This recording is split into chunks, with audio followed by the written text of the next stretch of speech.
Everyone, welcome to my channel learn with Annie. तर भुरग्यांनो, तुमकां ह्या चित्रांत कितें दिसता? हे कितें आसा ह्या चित्रांत? उदक न्हू, न्हंय. आनी ती व्हांवत आसा न्हू न्हंय. तुमी असली न्हंय पळयल्या? तुमचे थंय आसा? तर भुरग्यांनो, आयज आमी एक नवो पाठ शिकतलीं. त्या पाठाचें नांव जावन आसा न्हंय व्हांवता. ओके. तर आतां हांव पयलीं ह्या पाठाचें वाचन करतलें, उपरांत हांव तुमकां तें मागीर एक्सप्लेन करतलें. ओके, चलात तर. न्हंय व्हांवता. पळयात आमचे हे न्हंयक.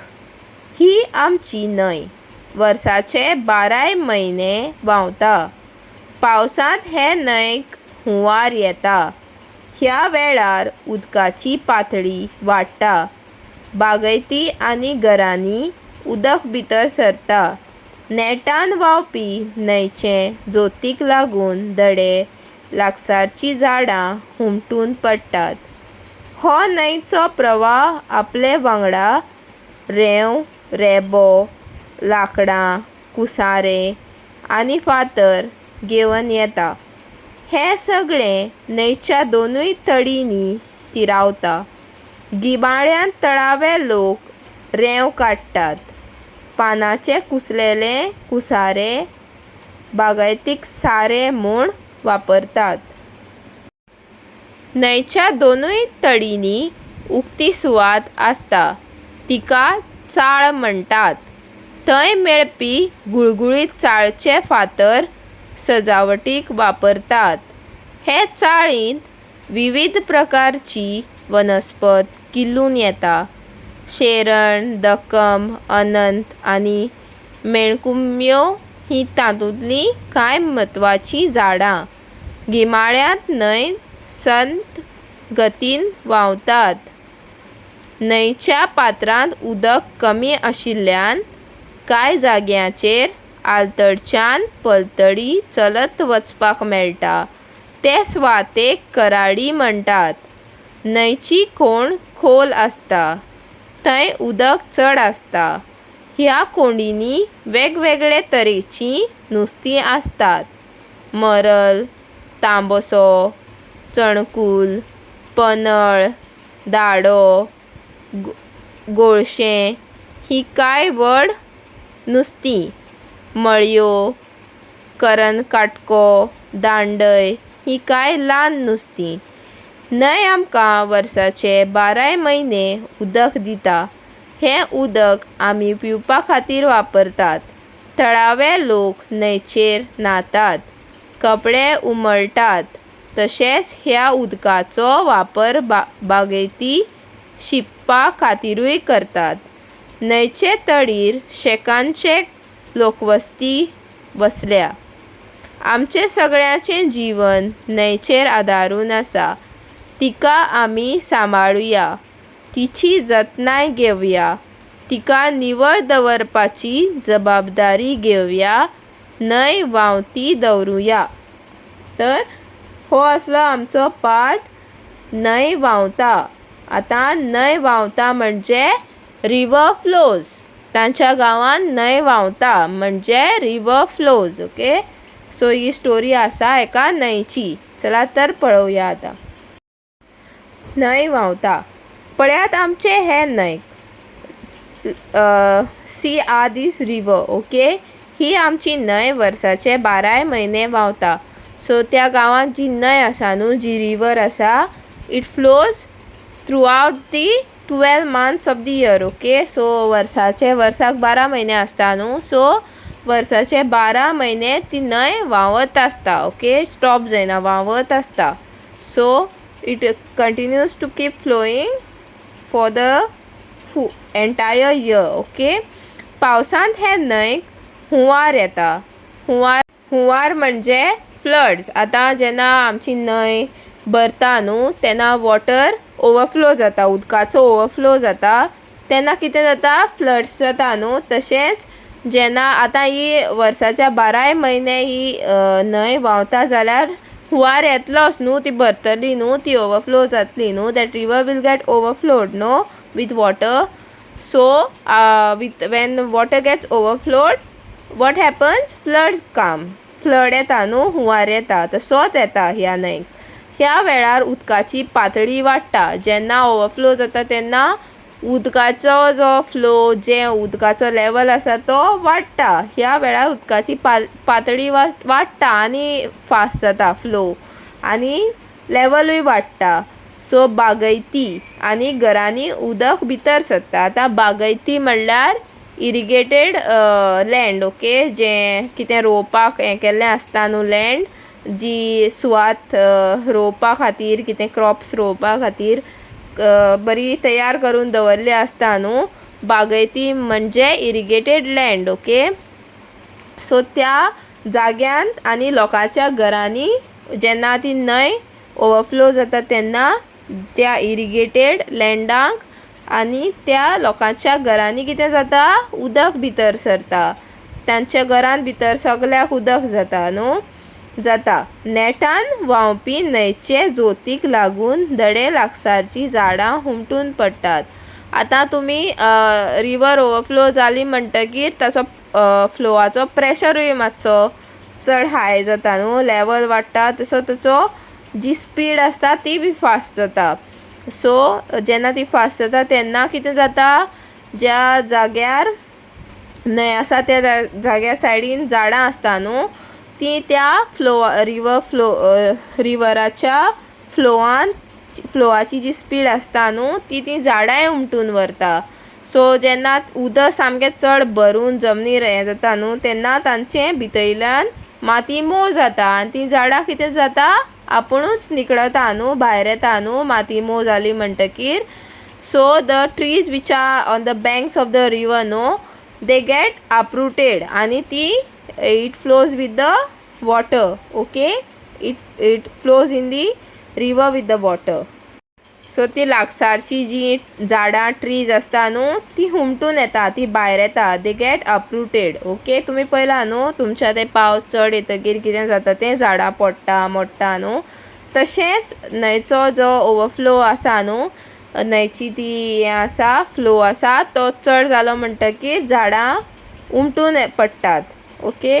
हो न्हंयचो प्रवाह आपले वांगडा रेंव, रेबो, लांकडां, कुसारें आनी फातर घेवन येता. आतां हो न्हंयचो प्रवाह म्हळ्यार हो न्हंयचो प्रेशर जो हें आसता न्हू, फ्लो आसता न्हू, तो प्रेशराचेर वता. सो प्रवाह आपले वांगडा कितें घेता, जेन्ना तें न्हंयचें उदक ओवरफ्लो जावन प्रेशराचेर वता तेन्ना ताच्या वांगडा रेंव म्हणजे सँड, जो रेबो आसता न्हू, पानां बिनां तें सगळें व्हरता. लांकडां म्हणजे वुड्स, मागीर कुसारे म्हणजे ऑर्गेनीक डेब्रीज, पानां, मागीर झाडां चुट्टां आनी फातर घेवन वता. तुमी पळयलां न्हू जेन्ना खंयची न्हंय वा खंयची अशी उदक भरलेली जागो आसा तो चड भरतकीर जेन्ना पावस बीन जाय खूब पडटा पळय तेन्ना पळयात तुमी तेंच्या वांगडा नाल वतले. तशेंच हांगा ही न्हंय जेन्ना ताचो प्रेशर चड आसता तेन्ना ती रेबो, लांकडां, कुसारें आनी फातर घेवन वता ताच्या वांगडा प्रेशरार, ओके, फ्लोवार. हे सगळे न्हंयच्या दोनूय तडींनी ती रावता. आतां हे सगळें ते न्हंय आपल्या वांगडा घेवन वता तेन्ना थोडे ह्या सायडीन न्हंयच्या लेफ्ट सायडीन, थोडे न्हंयच्या रायट सायडीन थिंगा लागून व्हरता. आतां कितें चुडीत पडलें जाल्यार तें थंय एक जाग्यार रावन व्हरता. सो हे सगळे न्हंयच्या दोनूय तडींनी, दोनूय तडेर शोरार लागून उरता, ओके. गिमाळ्यांत तळावे लोक रेंव काडटात. आतां गिमाळ्याक म्हणजे समर सिजनाक हो लोक त्या तळावेक जो कोस बी लागून उरता न्हू तो मागीर त्या टायमार समर टायमार तो लोक तो कोस काडटा, रेंव काडटात, ओके. थंय त्या जाग्यार वचून तो लागलेलो जो कोस आसा, रेंव आसा तो ते लोक काडटात.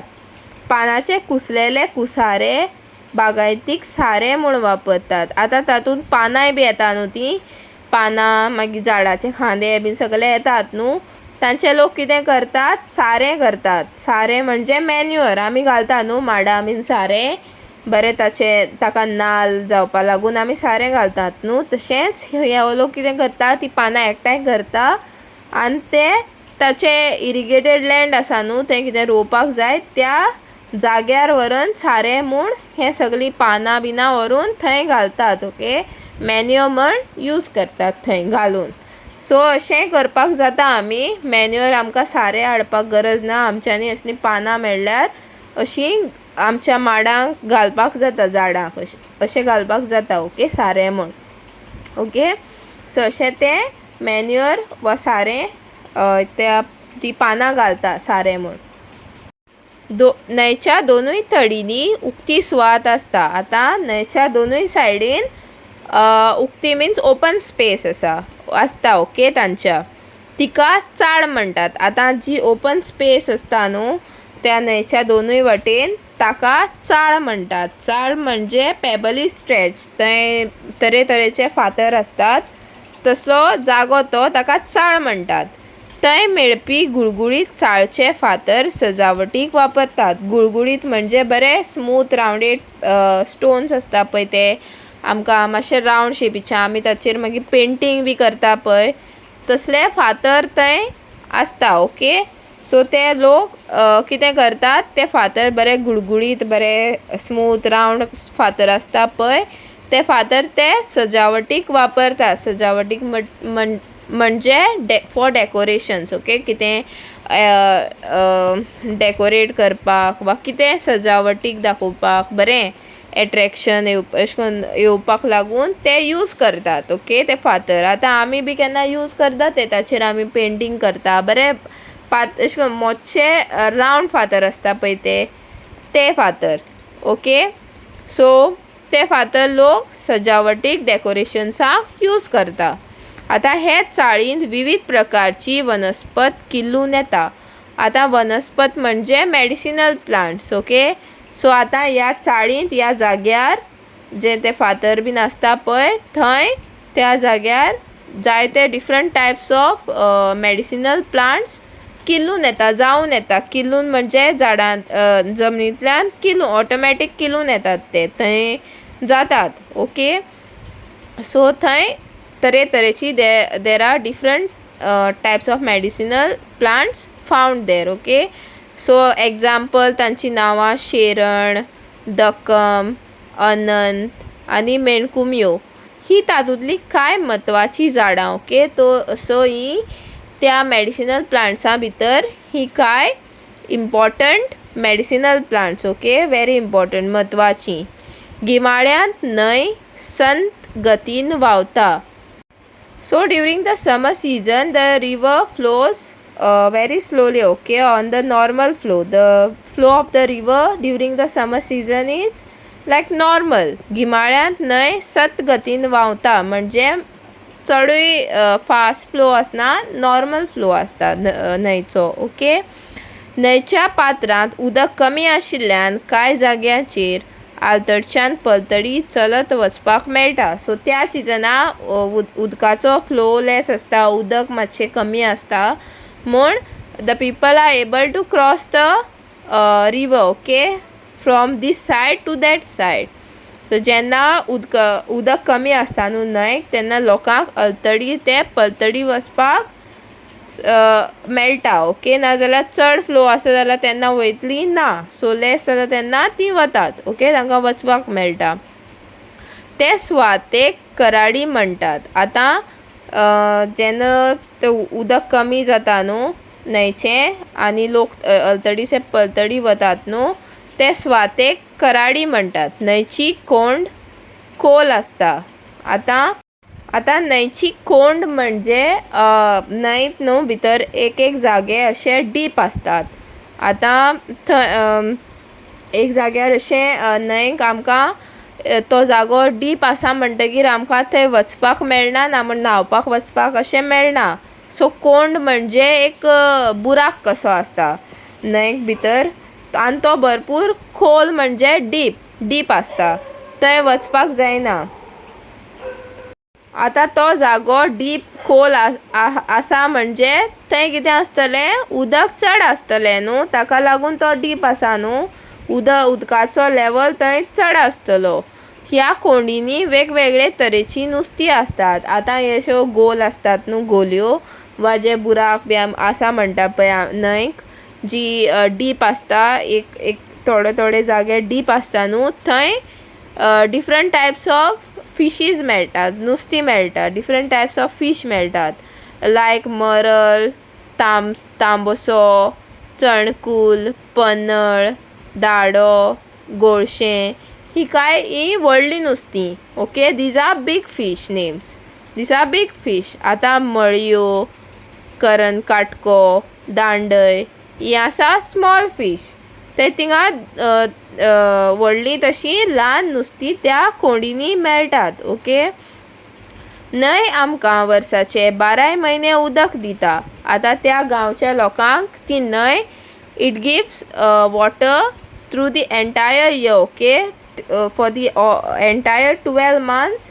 That river gives them water so वर्साचे 12 म्हयने तांकां ती न्हंय उदक दिता हें उदक आमी पिवपा खातीर वापरतात सो दे use this water to drink okay पिवपा खातीर वापरतात तळावे लोक न्हंयचेर न्हातात थोडे थंयचे लागशिल्ले लोक थळावे लोक न्हंयचेर न्हातात okay they have bath in the river कपडे उमळटात थोडे लोक थंय आपले कपडे धुतात दे वॉश देयर क्लोथ्स ओके कपडे उमळटात तशेंच ह्या उदकाचो वापर बागायती शिंपपा खातीरूय करतात सो तांचे इरिगेटेड लँड आसा न्हू तांची जमीन आसा शेतां आसा थंय ते ती शिंपपाक to put water they for them so तें उदक ते शिंपपाक वापरतात they use this water okay न्हंयचे तडीर शेकान शेक लोकवस्ती वसल्या आतां त्या न्हंयचे तडीर क्लोज टू द रिवर आतां जायतो लोक रावपाक लागल्या जायत्या लोकांची घरां आसा आतां लोक जाल्यात त्या न्हंयचे तडीर वा त्या गांवांत त्या न्हंयचे तडीर आतां लोक जाल्यात लोकवस्ती वसल्या आमचे सगळ्यांचें जिवन न्हंयचेर आदारून आसा आतां तांकां खंय अळतडीचे ते पलतडी वचपाक जाय जाल्यार न्हंय क्रॉस करून वयची पडटा न्हंय तांकां उदक दिता पिवपाक लोक ते मागीर न्हावपाक वापरता मागीर कपडे उमळटात सो तांच्या झाडांक घालपाक उदक जाय तांकां शिंपपाक जाय न्हू सो आतां तांचें सगळ्यांचें जिवीत तेंची लायफ आतां कोणाचेर डिपेंड आसा न्हंयचेर so they all are dependent on the river okay river water तिका आमी सांबाळुया आतां न्हंय तांकां उदक दिता न्हू तांचे तरेची कामां करपाक सो ताका लागून आतां तांणी कितें करपाक जाय न्हंय सांबाळपाक जाय न्हू they should preserve and protect the river न्हू तातूंत कचरो घालपाचो ना ती निवळ दवरपाची बरे भाशेन हें करपाची सांबाळपाचें न्हू प्रिजर्व करपाची तिची जतनाय घेवया तिची न्हंयचें कॅर घेवया न्हू तिका निवळ दवरपाची जबाबदारी घेवया let us take the responsibility to keep the river clean न्हू आमची रिस्पॉन्सिबिलिटी न्हू ती त्या लोकांची रिस्पॉन्सिबिलिटी न्हू ती न्हंय रिवर निवळ दवरपाची न्हू न्हंय व्हांवती दवरुया let us keep the river always flowing न्हू ती बंद जावपाक दिवपाक जायना तातूंत कचरो उडोवपाक जायना कचरो बिचरो घातलो जाल्यार कितें जातलें न्हंयचें उदक मेळ्ळें जातलें आनी बंद जातलें न्हू थंय आतां मेळसाण जातली कोण वचपाचो ना गटरांक जशें उदक जाता तशें थंय जातलें न्हू ताका लागून आमी ती प्रोटेक्ट करपाक जाय ताची रिस्पॉन्सिबिलिटी घेवपाक जाय की ती आमी क्लीन दवरतली म्हूण आनी सदांच ती अशीच फ्लो जावन आसपाक जाय न्हू आमी अशी रिस्पॉन्सिबिलिटी घेवपाक जाय न्हू न्हंय व्हांवती दवरुया आमी ही रिवर फ्लोईंग दवरया ताचो फ्लो कंटिन्यू दवरया ओके तर हो आसलो आमचो पार्ट न्हंय व्हांवता ओके आतां फुडें पळोवया सांगातान उलोवया गोंयांतल्या खंयच्याय 3 न्हंयांची नांवां सांगात तर खंयच्यो न्हंयो आसा गोंयांत मांडवी म्हादय कुशावती तेरेको जुवारी तळपण न्हू ह्यो आसा गोंयाच्यो न्हंयो न्हू तुमच्या वाठारांतले न्हंयचें नांव सांगात तुमच्या वाठारांत जी न्हंय आसा ताचें नांव तुमी सांगपाक जाय ओके न्हंयची जतनाय आमी कशे तरेन घेवपाक जाय आतां तुमी म्हाका सांगात न्हंयची जतनाय आमी कशे तरेन घेवपाक जाय, कचरो घालपाक जाय ना, निवळ दवरपाक जाय न्हू, प्लास्टीक उडोवपाक जायना, मागीर थंय मेळसाण करपाक जायना न्हू, बरे तरेन कचरो आसा तो डस्टबिनान घालपाचो, न्हंयक उडोवपाक जायना न्हू. हय, चिंतून बरें याद. न्हंयक हुंवार केन्ना येता, हुंवार फ्लड्स केन्ना येता न्हंयक, जेन्ना रिवर ओवरफ्लो जाता न्हू, कंटिन्युअस पावस पडटा तेन्ना न्हंयक हुंवार येता न्हू. न्हंयच्या प्रवाहा बरोबर कितें कितें व्हांवत येता, नाल्ल येता केन्ना, प्लास्टीक येता, मागीर माडाची चुट्टां येता, झाडां पडून येता, व्हडले फातर येता न्हू. पाटांत आयिल्ल्या वेगवेगळ्या नुस्त्याची नांवां बरयात. आतां तुमी म्हाका सांगात पाटांत खंयच्या नुस्त्याची नांवां आयल्यांत. मरल, तांबसो, चणकूल, पनळ, धाडो, गोळशें, मळयो, करन काटको, दांडय ही नांवां आयल्या न्हू नुस्त्याची पाटांत. न्हंयच्या उदकाचो वापर लोक कशे तरेन करतात, पिवपाक वापरतात, मागीर न्हावपाक वापरतात, कपडे उमळपाक वापरतात, मागीर बागायती शिंपपा खातीर वापरतात, झाडां शिंपपा खातीर वापरतात न्हू. हय, आतां पाठ समजल्या उपरांत सकयल दिल्ल्यो न्हंयो खंयच्या खंयच्या तालुक्यांत व्हांवतात तांच्यो जोड्यो लायात. ओके, आतां पयलीं न्हंयची नांवां आसात आनी तालुके आसात, ते खंयच्या खंयच्या तालुक्यांत पडटात न्हू तांच्यो तुमी हांगा जोड्यो लावपाक जाय. आतां न्हंयचें नांव म्हादय, मांडवी, तळपण, कुशावती, तेरेखोल, जुवारी. आतां म्हादय मांडवी आसा ती दिवचल, फोंडें, तिसवाडी, बार्देस, सर्तरी ह्या तालुक्यांत पडटा. आतां तळपण आसा ती खंयच्या तालुक्यांत पडटा, कुशावती खंयच्या तालुक्यांत पडटा, तेरेखोल खंयच्या तालुक्यांत पडटा, जुवारी खंयच्या तालुक्यांत पडटा तें बरोवपाक जाय. ओके, तर भुरग्यांनो तुमी सांगात म्हाका. आतां तळपण न्हंय आसा ती आमची खंयच्या तालुक्यांत पडटा, काणकोण न्हू. आनी कुशावती आसा ती खंय, केपें, सांगें, साश्टी न्हू. आनी तेरेखोल आसा ती खंयच्या तालुक्यांत पडटा, पेडणें. आनी जुवारी न्हंय आसा ती खंयच्या तालुक्यांत पडटा, सांगें, केपें, साश्ट, फोंडें, मुरगांव न्हू. तर हे तुमी हांगा बरोवपाक जाय. ओके, सकयल दिल्लें रेखाचित्र बारीकसाणेन पळोवन ताचे विशीं तुमच्या उतरांनी 5 वाक्यां बरयात. ओके, आतां हांगा एक चित्र आसा तें पळोवन तुमी हांगा 5 सेंटन्सीस बरोवपाक जाय, 5 वाक्यां बरोवपाक जाय. हें चित्रान तुमकां जें दिसता न्हू ताच्या वयल्यान तुमी हांगा 5 वाक्यां बरोवपाक जाय, सेंटन्सीस. ओके, आतां तुमकां ह्या चित्रान कितें दिसता, हो एक गांव आसा न्हू आनी थंय एक न्हंय आसा. सो थोडो लोक नुस्तीं गरयता, थोडे लोक आपल्या जनावरांक न्हावयता, गोरवांक न्हावयता, थोडे लोक न्हाता, थोडी लोक आपले कपडे उमळटात आनी एक बायल आपली आयदनां धुता न्हू. सो ताचेर तुमी हांगा 5 वाक्यां बरोवपाक जाय, सेंटन्सीस. ओके, तर भुरग्यांनो तुमी अशीं सेंटन्सीस वा वाक्यां बरोवपाचीं. ओके, चलात तर फुडें पळोवया. आतां न्हंय भोंवडी.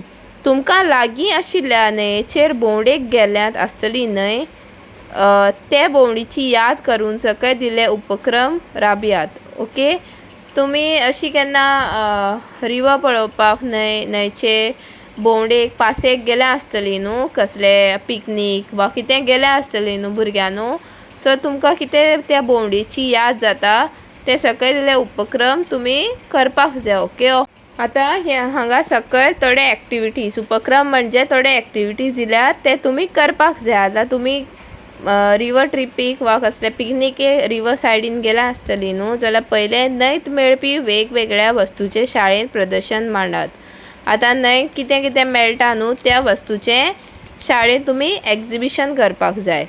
गुळगुळीत फातर एकठांय करून तांचे चित्रां रंगयात. आतां ते गुळगुळीत फातर जे मेळटात न्हू ते घेवन तांचे तुमी ड्रॉइंग करपाक जाता. ओके, न्हंयतले वाटकुळे आकाराचे गुळगुळीत फातर हाडून मिलांनी खेळात. तुमच्यांनी ते गुळगुळीत वाटकुळे फातर मेळटा न्हू ते हाडून मिलांनी खेळपाक जाता. ओके, गेम करपाक जाता ताजी. शिक्षकान विद्यार्थ्याचे गट करचे, वेगवेगळ्या आकाराचे रंगाचे फातर एकठांय करून वर्गाचो कोंचो सजोवचो.